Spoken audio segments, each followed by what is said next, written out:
Having trouble getting to the next tier in Teamfight Tactics? Here are some common mistakes, 26 of them, that you might be making. This is Legendary Tactics.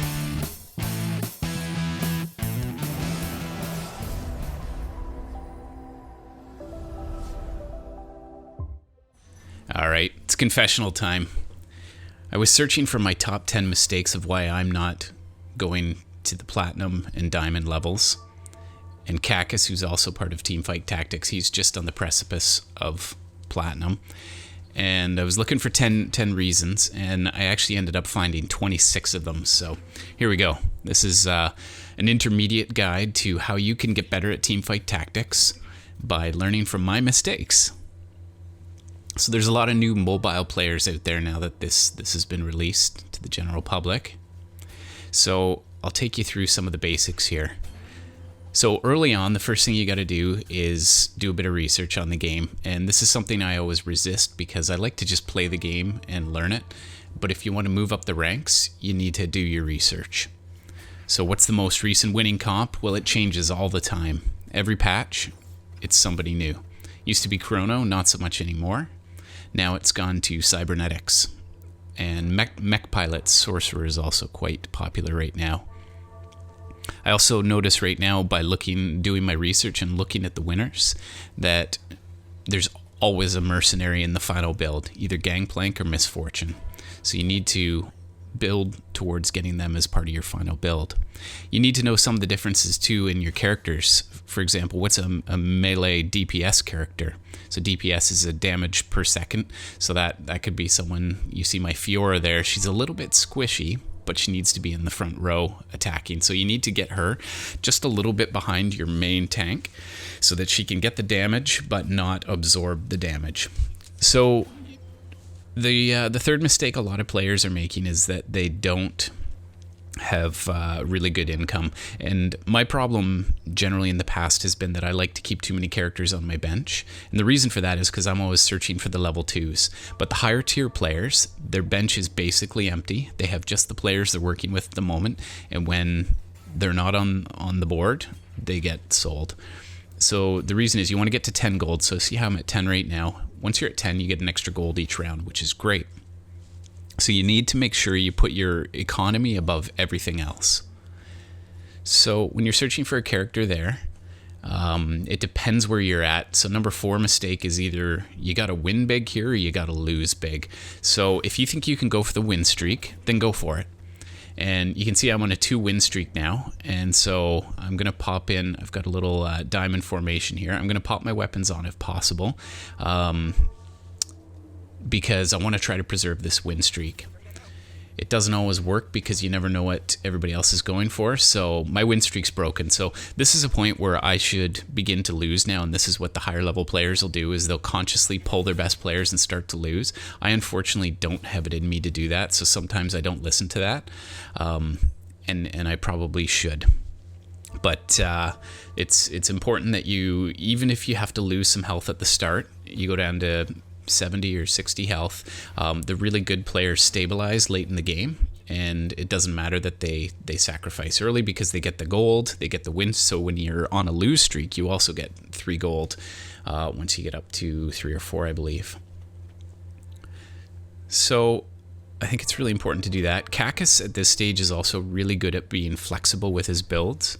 So this is another mistake that some TFTers make, is that they go in and they try to force a comp every single time, and it isn't always necessarily the best. So you need to be flexible and play what you're given. Don't chase too hard. So we're up to the bit of advice here. When you play that creature round, often a lot of the higher level players are already at 50 gold. Now you can see I'm lagging. I'm at 30, so I'm not quite there yet. But what they'll do is they'll play the creature round, they'll level up, so buy your XP, get to the next level, which you can see I've done there, and then they'll roll down. And when you roll down, a hyper roll is when you blow through a ton of money and you upgrade all of your characters really quickly, and then you earn your back way up and all the way back until the creature round, and then you rinse and repeat that process. So that can be important. So positioning champs, you can see that I'm starting to put my champs it's not working at this stage. I'm putting a line of champs who are absorbing damage up at the front. And then Xayah is my carry, but I've got too many level 1s out there, so this is a problem. So I'm going to shift it around and see it, just continue to move my characters so that I can try to counter the builds of the other players. I just got to let Xayah do her work at the back, but she doesn't have any weapons on her yet, so she's not really an ideal carry. So this is me now attempting to lose, but I see that Irelia, and Irelia at this stage is really powerful. Ginzuo's blade there is the speed up, so that's awesome. The only problem is it's on a Vanguard, and so I don't really want him shooting fast. I want that one on my carry. So that's going to be an important one to reallocate. So I've got my Irelia now, which is awesome. So you can see I'm at Cybernetic 4, Blade Master 3. I'm moving my champs there, and now I've started to spread them out. So I had to sell that Vanguard, even though I'm trying for a level 3 Leona. You can see I've already got 2 level 2s. I had to sell that champ in order to get Ginsuo's off and get it onto Irelia. Still losing, but that's okay. We're gonna try to stabilize. So I'm up to the 4 loss streak, so I've maximized my gold that way. I've got my carry, who's going to be my Irelia. I've also got Lucian as a sub carry. He's pretty solid in this stage of the game. Remember, your cybernetics have to have a weapon on them in order to do the damage.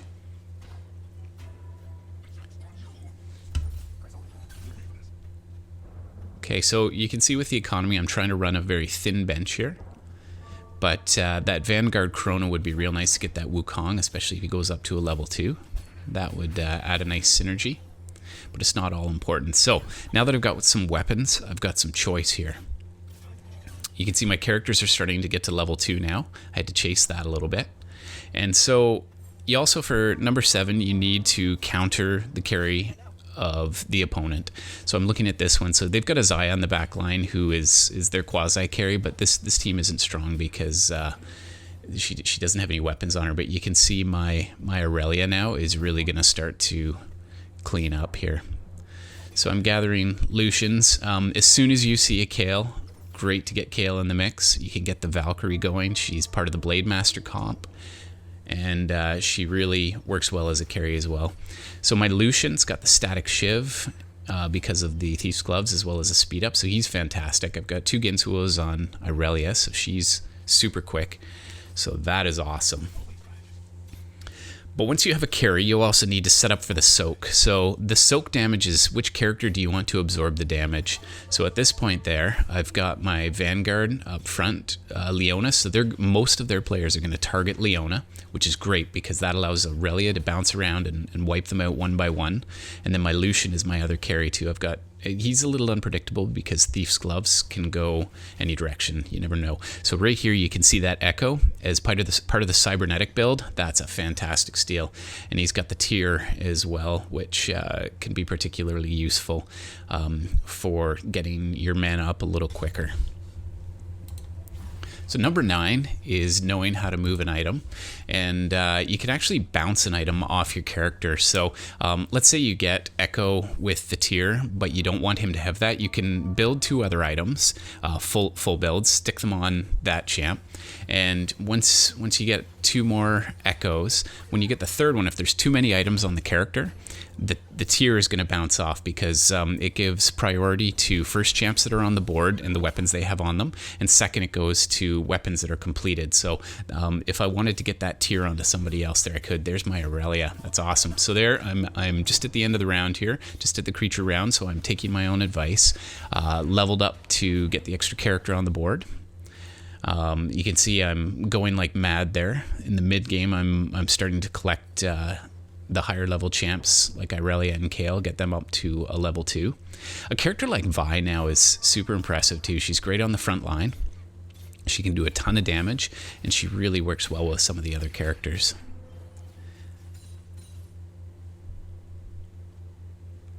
All right, so soak damage is awesome. You want to put a ton of defensive items on your soak characters like Malphite or Mordekaiser or Jin Zhao, or basically any Vanguard or Brawler, Rebel, Protector, whoever it is. So right now you can see I'm thinking about the redemption on Leona, because Leona, look at that. So Leona's perfectly up front. She's going to absorb the damage. She's going to die fast, and then Redemption's going to trigger, and that's going to bring everybody else back to life. So I'm just handily walking through everybody now because I've got lots of carry and I got lots of defense. So it's a pretty simple build here. Echo is one of the high-level champs that you want to be working with. He's fantastic. My only problem was I didn't have any weaponry on him. So don't be afraid at this point to sell some of your champs and get those items on him where they should be. It's no sense having someone like Fiora up front, who's really no comparison to Echo, having all kinds of power. It's really important in the mid game to do proper scouting. There's 4 different reasons to scout, and you can't look for everything every single time. But when you do a pass, look at everybody's gold one time. The next time, look at everybody's build or composition. Make sure you don't have the exact same composition as 3 or 4 other players, because then there's limited champs available. You want to go for the champs who you can get no problem and level up. You also want to look for not only your positioning defensively, but offensively. Make sure your infiltrators are going to leap into the right place, or make sure your weapons are going to target properly. If you've got Misfortune, for instance, you want to shoot across the massive group of the opponent's players. You also need to look at how weapons are going to affect either your team or the other team. So the Zephyr, for instance, is a wonderful weapon. Let's say you're playing against the mech pilot. So that is generally placed, the character will form right at the front. So if you put that Zephyr onto your tank or your carry, and the Zephyr pops up the person who is in a mirror image position on the other side of the board. So you want to be just offset from that character, pop him up, and suddenly essentially it's like popping up 3 characters if you can get that mech character. So pay attention to where your weapons are working and where the opponents are working. And if you want to say stun them, or if you want to do a mana draw, then you need to hit either their level 3s or their carries or whoever it is you want to target. So you can see that all my damage, if you watch on the side, you can see all the damage that different characters are doing. So rolling down is, so right now I'm at 43, just about to the 50 gold, but it's time that I go through and see if I can snag an Echo, or see if I can level somebody up. I mean, if I could get my level 3 Leona out there, that would be awesome. If I could get a level 3 Vi, that'd be fantastic. So it's really worth it at this stage to roll down. Now, there's going to be fewer of those champs available if everybody else is buying them too.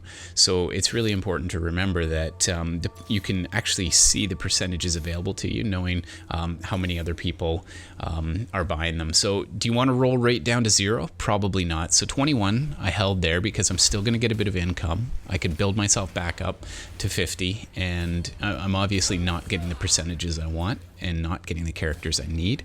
So at this point, I'm just going to hold level at 22. Jump back up to 30. I'm up to that creature round, and you'll notice the game quickens towards the end. Now I've actually sped up the start of this game for you and slowed down the end so we can look at some of the plays a little in a little more detail. But it's really important that you remember at this stage, if you don't have a good carry, then you're done. So I've got my Echo's a great carry, my Aurelia's carrying, I've got a Kale, so I've got 3 heavy damage dealers, 4 actually with Lucian. Let's get Echo activated with the Hand of Justice. So that can be either offensive or defensive, so he'll either do more damage or he'll heal some damage, which either way it works fine for him, so I think that item's just fine on him. So if I could get him some mana growth, though, like Seraphs, that would be awesome. Don't be afraid to consider alternate weapons. Sometimes you may end up... So Seraph's Embrace, awesome weapon. Get that on somebody who's going to trigger their ult really quickly. So Echo, Aurelia, either one would really benefit here. Who would you choose? I figure with the speed up, double speed up for her, she's just going to be so fast, and she'll be doing so much damage that I think in this case it might be better on her. Haven't quite hit that level 2 Echo as well, so I like my level 2 Aurelia having a little extra damage there. But just remember that sometimes there's weapons, like Last Whisper is one that I never used to build, so don't get too stuck in building the same weapons that you always do. So number 17 is building a unique comp. The reason you need to do this, Thresh. Anytime you see a Thresh, he's awesome. His power is that he grabs somebody from your bench and pulls them into the game. And so it just adds that extra player, a fresh player when you need them. And that adds quite a bit. So, this guy's giving me a good run for my money. So that is pretty solid. I don't think I could win this one. But you need to... You need to protect your carry. So you can see they chiseled through my lines. I didn't protect my carry particularly well there. But in this game too, remember that if everybody's doing the same build as you, then you're going to have less availability of champions. So you need to try to be original in what you're doing. You don't want too many cybernetics, or you're just not going to hit your characters. So there we got my level 3 Vanguard up front. So she is going to do a yeoman's job up there. Moving my characters around because I don't want the opponents to see exactly where I'm going to be or who I'm going to target. And if they're not paying attention, then I'll leap right in exactly where I want and wipe out their carry. So I need to protect my carry. I've got my Lucian at the back right now. He's getting munched by a couple of guys. Luckily, he leaps around, but they took care of him pretty quickly. Fortunately, I got 3 carries. So, and Vi is doing a surprising amount of damage. She's fantastic. On the right, you can see I see my opponent's power, or what damage they're doing, and I see my own damage. So I can actually compare who's the threat from the other team. To get that, you just halfway down that damage bar. So right up at the top, you see the swords. If you click on that, you'll get the damage report. And then halfway down the damage report, there's a little arrow. If you click on that, it expands and you can get your opponent's damage report as well, which I think is particularly useful. So we're definitely into the late game here, and positioning becomes more important than ever because there's going to be weapons on the other side of the bench you need to avoid, whether they're blasting you in a line or they're infiltrating and attacking your carry. You can see I've stuck my Fiora at the back because she's a little bit expendable. She'll run in and do some damage for me, which is great, but if they have infiltrators running to the back line, then she'll stand back there and fight those guys off and protect my carries. So I like to put in a little bit of a decoy there. So that they can't get right at my champ. So don't have your carries right at the very far back corner. I see a lot of people put their Ashe or their Caitlyn or their Jhin right back in the corner, and that's easy to snag them. Perfect. There's my Echo. He's got Last Whisper again. That's another weapon that I undervalued, but what a great weapon to have on him. So reassigning weapons is also really important. I used to be very stuck on keeping a weapon on a champ until the end of the game. So, but you can sell a level 2 Fiora, rebuy a level 1 Fiora, put the weapon onto your Echo, put the weapon onto your Kayle, put the weapon onto your Lucian or your Irelia, and put in your little garbage Fiora at the back, and she'll serve that same function of just being fodder while your big kahunas go around and knock them down. So you need to really pay attention to having high-level champs on the board at this stage. I mean, there's not much I can do about Leona, but fortunately, she is a level 3, so she's going to be solid. So late game tier champs. So you want to look at, there's S tier like Echo and Misfortune, there's A tier like Ashe and Vi, and there's B tier like Sona. I see Sona appearing in a lot of really high level games. For whatever reason, she seems to support well. It's her Mystic. So I'm slowing the gameplay down so you can see, look at Vi, she goes in, pops up. Echo is finishing the job in there. And so I'm just wiping out their carries on both corners of the map. Irelia pops around. And so this guy doesn't stand much chance because I can simultaneously take out all of his carries. So one of the reasons I'm spreading out my champions, which is mistake number 22, is when people pack them all together. Misfortune can wipe them all out if they're packed in a group. So late game, I find spreading them out is better because I can target particular champs, and I can it makes it harder for them to get mass damage. There's my Vi, level 3, fantastic. So late in the game, you want to be going for those level 3s. That cleans my bench up. So I've got a lot of power up front now. Just watch her damage go up. It's going to be fantastic. And you want to look for damage combos too, right? So Vi sweeps to the back, punches somebody up while Echo's slicing them, and so they combine really well and they hit those spells at the same time, and then Echo bounces around and Vi pops to the farthest champ again. So think about how your characters work together. And remember too, at this stage in the game, you really don't want to overvalue synergies. I've only got a Cybernetic 6 and a Blade Master 3 out there, and I've seen some higher level players, they'll put 2 Cho'Gaths out there, and they'll put 2 Vel'Kozes out there, and even though they lose synergies for that, those champs are getting both buffs. So let's say they've got both the Void and the Brawler buff, then those champs are doubling up on that, and so those are the high level champs, and they're fantastic. So we get to the last stage of the game, and we got some level 3s, we got high level carry, and this guy doesn't stand much champs. But if you think about the pool of champs, every time someone dies, those champs go back into the pool, which means I have a higher chance of getting those champs for my own build. So just watch and pay attention. If you put a Cybernetics player out and you're playing Cybernetics, that's a great time to roll down because you'll have a chance of picking them up. So if these mistakes have helped you, that's the end of him. Like the video, subscribe to it, and we can spend some more time on each of these. I know I've rushed through them, but if you want to get up to Platinum or Diamond, these are some of the techniques you're going to need to use in order to get there. From Legendary Tactics, this is Flash Thompson. Take care.